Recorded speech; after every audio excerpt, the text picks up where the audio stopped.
नमस्कार दोस्तों।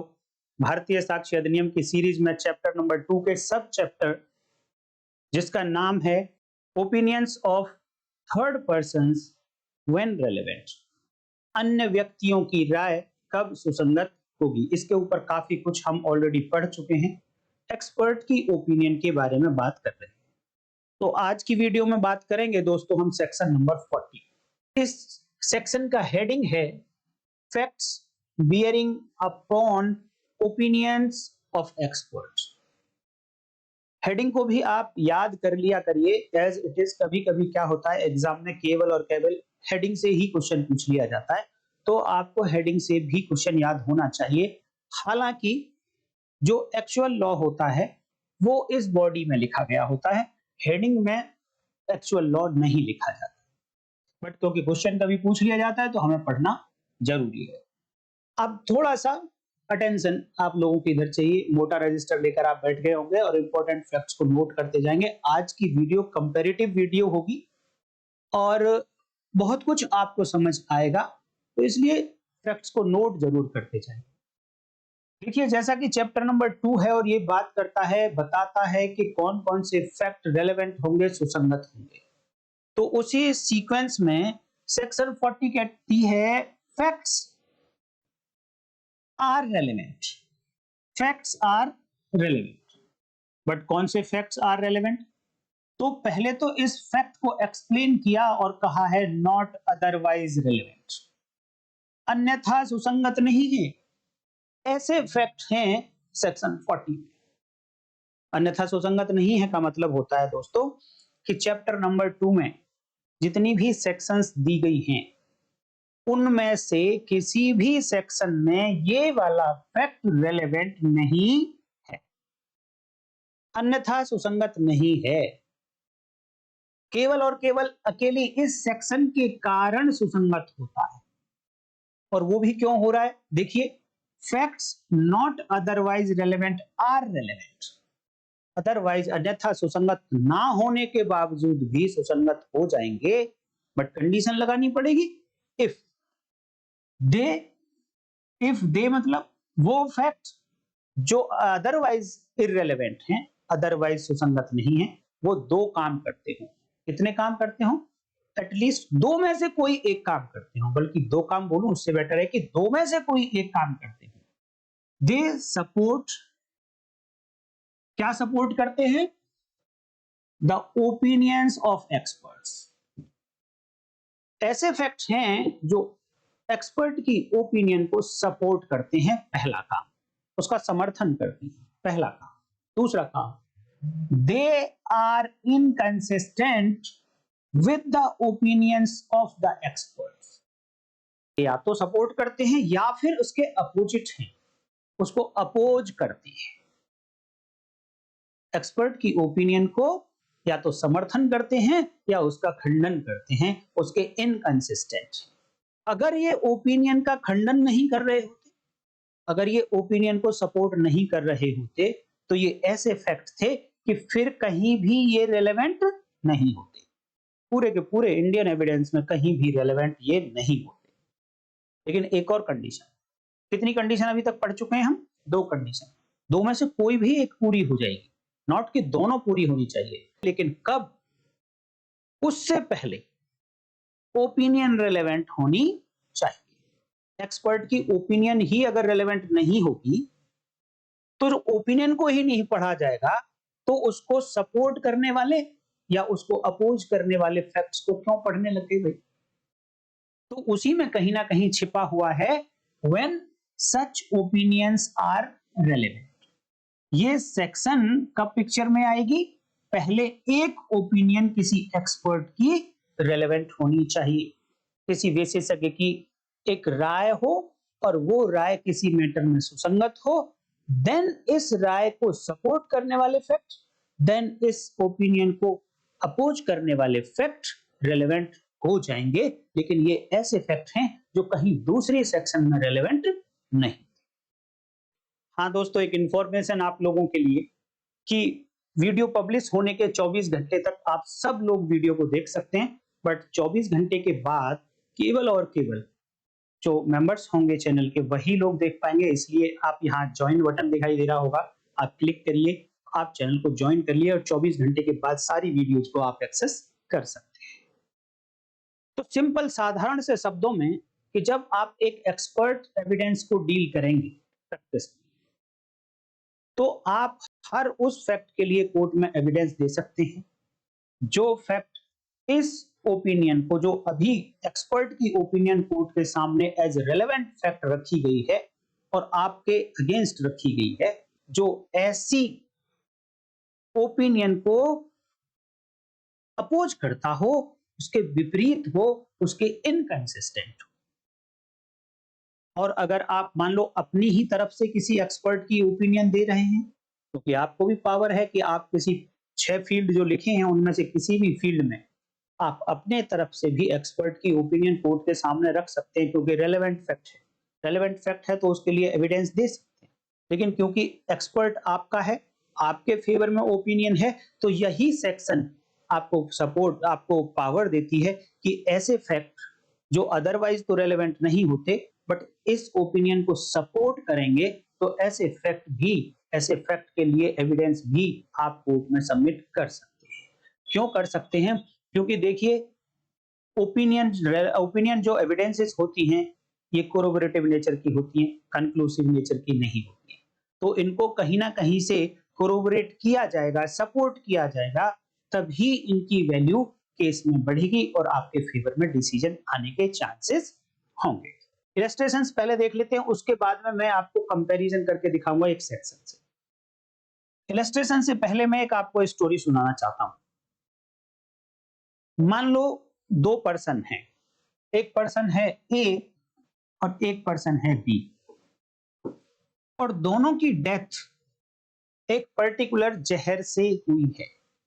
दोनों की डेथ एक पर्टिकुलर सेम जहर से हुई है, मान लो पोटेशियम साइनाइड से हुई है दोनों की डेथ।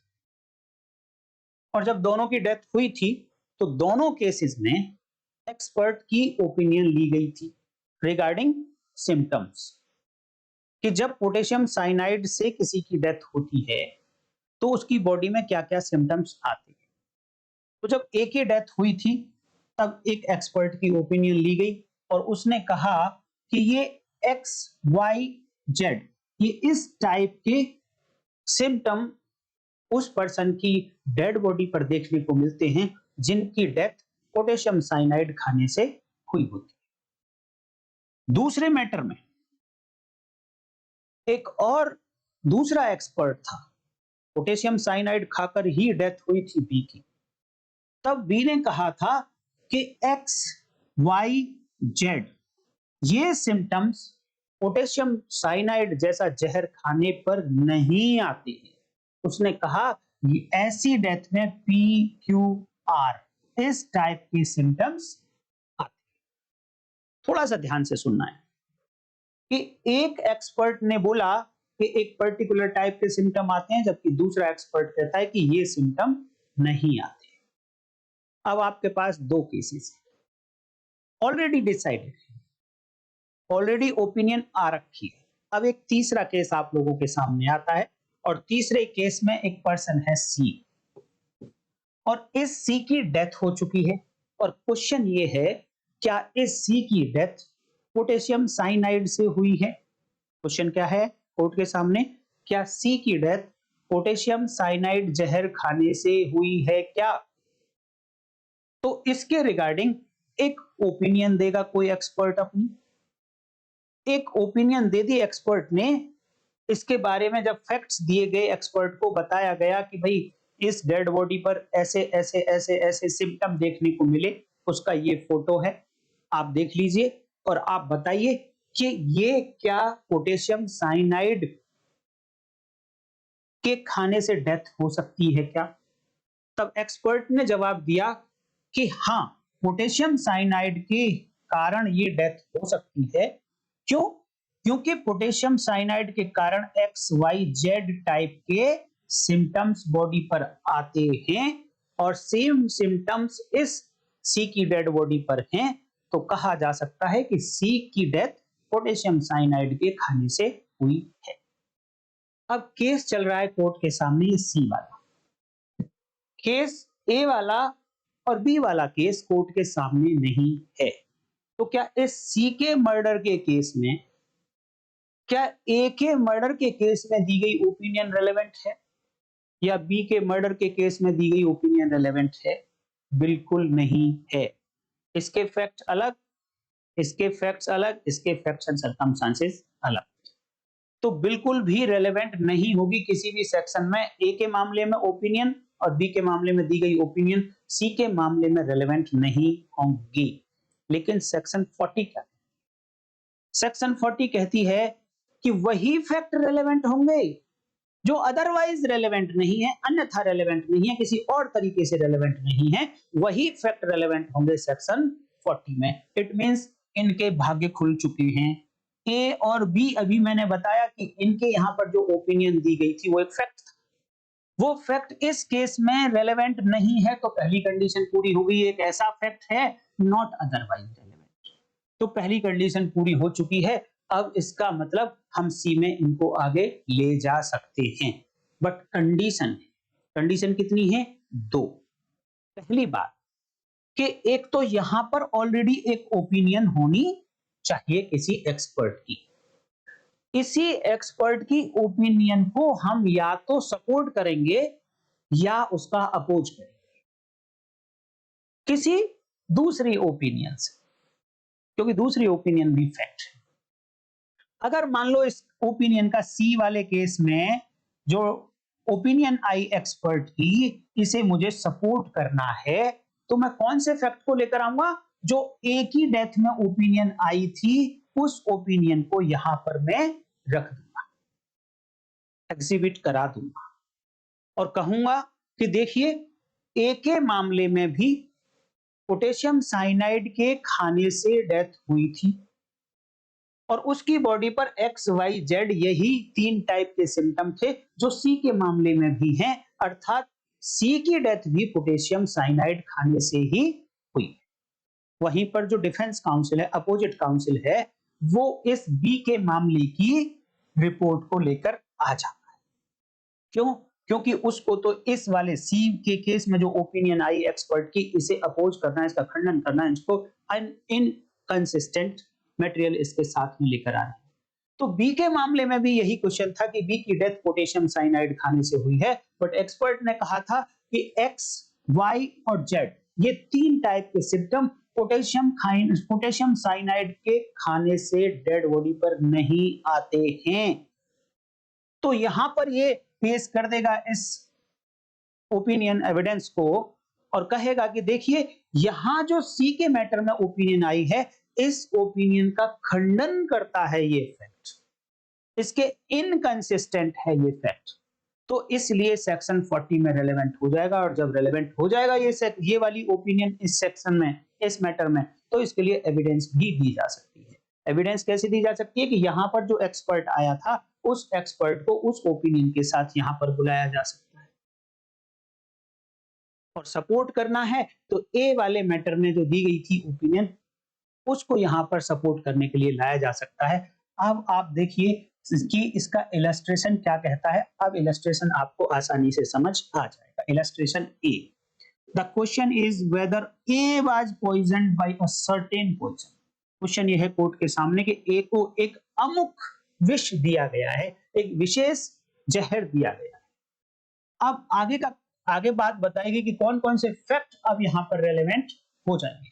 द फैक्ट, ऐसा तथ्य, दैट अदर पर्सन्स मतलब ए नहीं है, ए से अलग कोई और पर्सन्स हैं, बी सी डी और भी हो सकते हैं।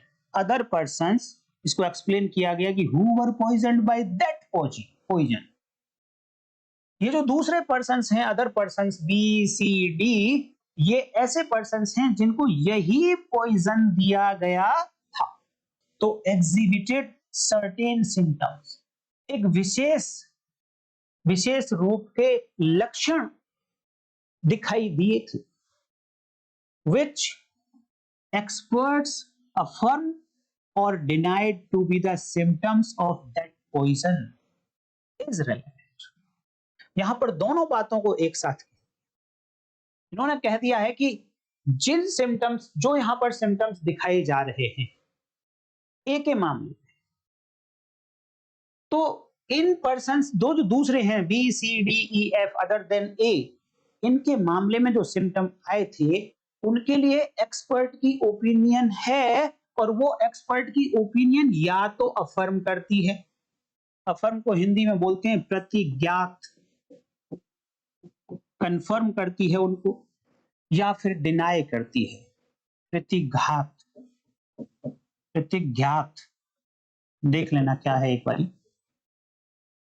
तो दोनों टाइप के जो एक्सपर्ट की ओपिनियन होंगी, जो और दूसरे पर्सन्स के लिए बारे में दिए गए, वो भी यहाँ पर रिलेवेंट हो जाएंगे। ये मुझे उम्मीद है कि अब आप समझ गए होंगे।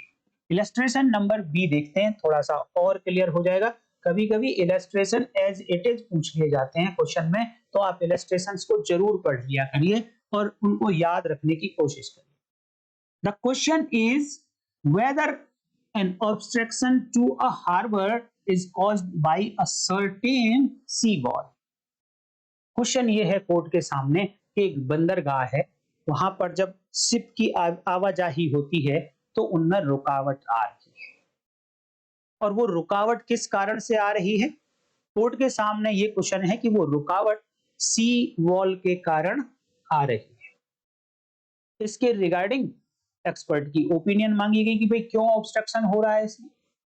तो एक्सपर्ट ने अपनी एक ओपिनियन दे दी, उसने बता दिया कि हाँ ये बात ठीक है साहब कि यहाँ पर सी वॉल है और इसी के कारण ऑब्स्ट्रक्शन आ रही है, रुकावट आ रही है। एक एक्सपर्ट ने ऐसी ओपिनियन दी।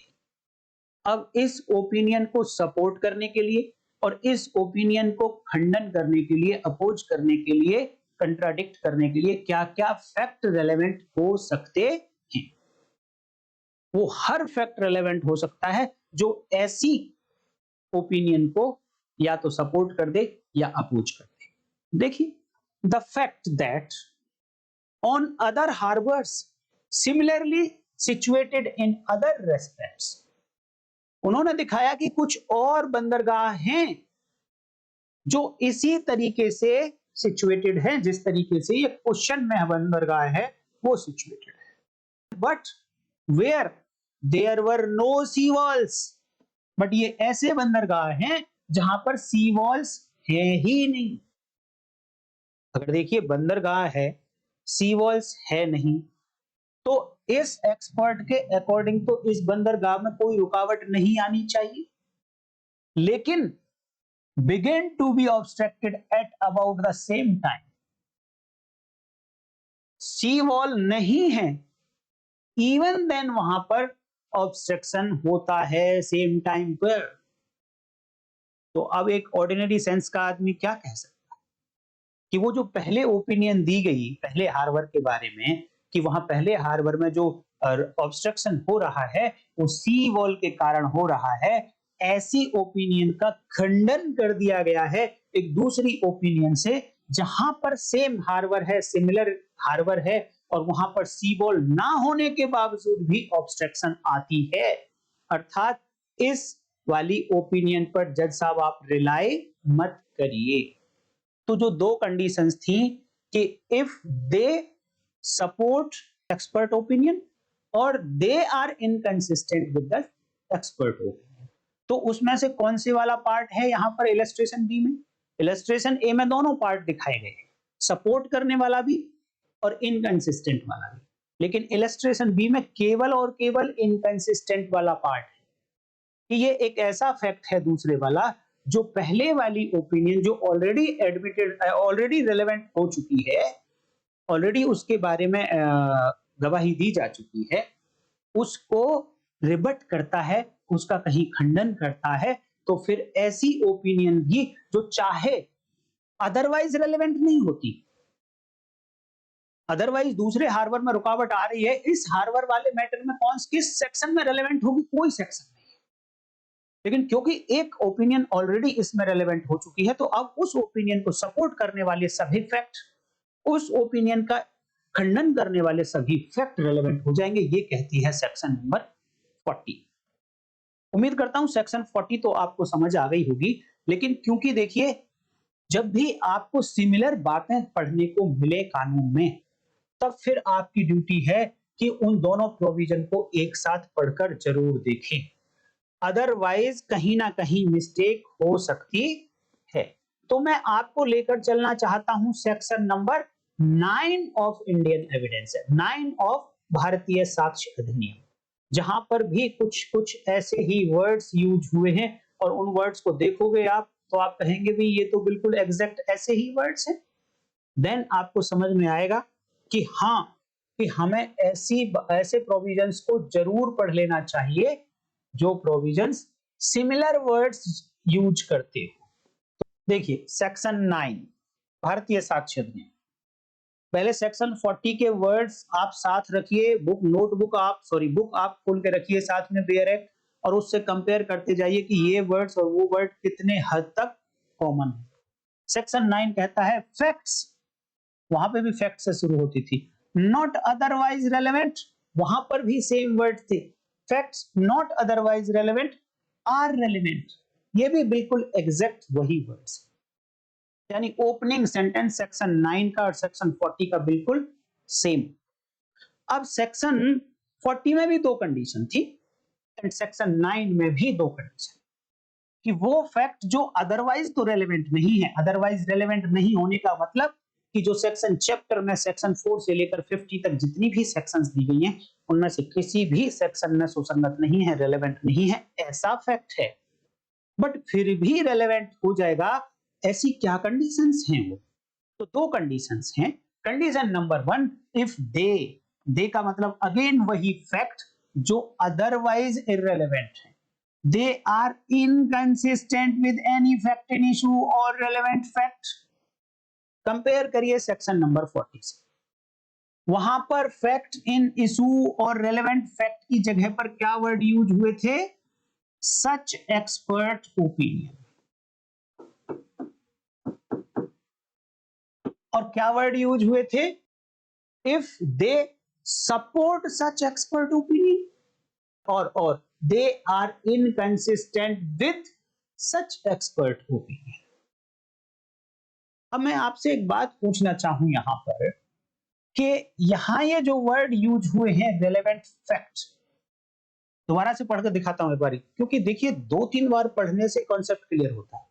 लॉ को बहुत जल्दबाजी में नहीं पढ़ना आपको। तो क्या मैं यहां थोड़ी देर के लिए इस रेलेवेंट फैक्ट को ओपिनियन ऑफ एक्सपर्ट से रिप्लेस कर सकता हूं क्या दोस्तों? में आप थोड़ा सोच कर बताइए। मैं बिल्कुल कर सकता हूं।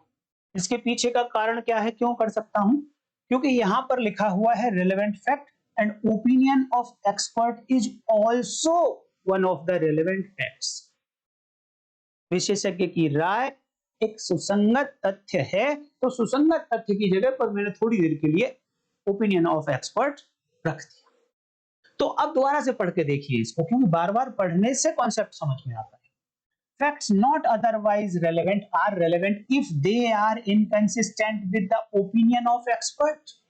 भैया ये तो एग्जैक्ट वही वर्ड हो गए जो सेक्शन 40 में लिखे हुए थे। तो सेक्शन 9 एंड सेक्शन 40 में क्या कुछ कंट्राडिक्शन है या ओवरलैप करते हैं या कुछ और बात है? इसके बारे में थोड़ा सा वीडियो को पॉज करके आप कमेंट करने की कोशिश करिए। कि मैं उम्मीद करता हूं आप लोगों से, अब के इतने दिन हमें इंडियन एविडेंस एक्ट भारतीय साक्ष्य अधिनियम पढ़ते पढ़ते हो गए, तो अब आपका माइंड काफी ओपन हो गया है। तो आप कमेंट करके भी बताइए कि आपको क्या लग रहा है। देखिए ये जो पार्ट बन गया, if they are inconsistent with the fact in issue और रेलेवेंट फैक्ट, और सेक्शन 40 की पहली कंडीशन, ये बड़ा बड़ा सर्कल है, ये वाला सेक्शन 9 इज बिग सर्कल, और इसके अंदर एक छोटा सा सर्कल है सेक्शन 40। क्यों? क्योंकि सेक्शन 9 में सारे रेलेवेंट फैक्ट हैं, सारे, लेकिन सेक्शन 40 में केवल और केवल एक रेलेवेंट फैक्ट, और वो है ओपिनियन ऑफ एक्सपर्ट। अर्थात सेक्शन 9 का दायरा वाइड है, सेक्शन 40 केवल एक फैक्ट इन इशू, एक रेलेवेंट फैक्ट तक लिमिटेड है, और वो है opinion, expert opinion. It means expert opinion का अगर कोई खंडन करता हो, अगर कोई fact is inconsistent with the expert opinion, then such fact is relevant, चाहे वो फैक्ट अदरवाइज रेलेवेंट नहीं था। नॉट चाहे, बल्कि वो होना ही नहीं चाहिए अदरवाइज रेलेवेंट। अगर कहीं और रेलेवेंट है तो फिर वही रेलेवेंट होगा। कंडीशन ये पूरी होनी चाहिए कि दूसरी जगह कहीं रेलेवेंट ना हो, तभी इस सेक्शन में चेक करेंगे। पहली बात तो पहला डिफरेंस ये हुआ।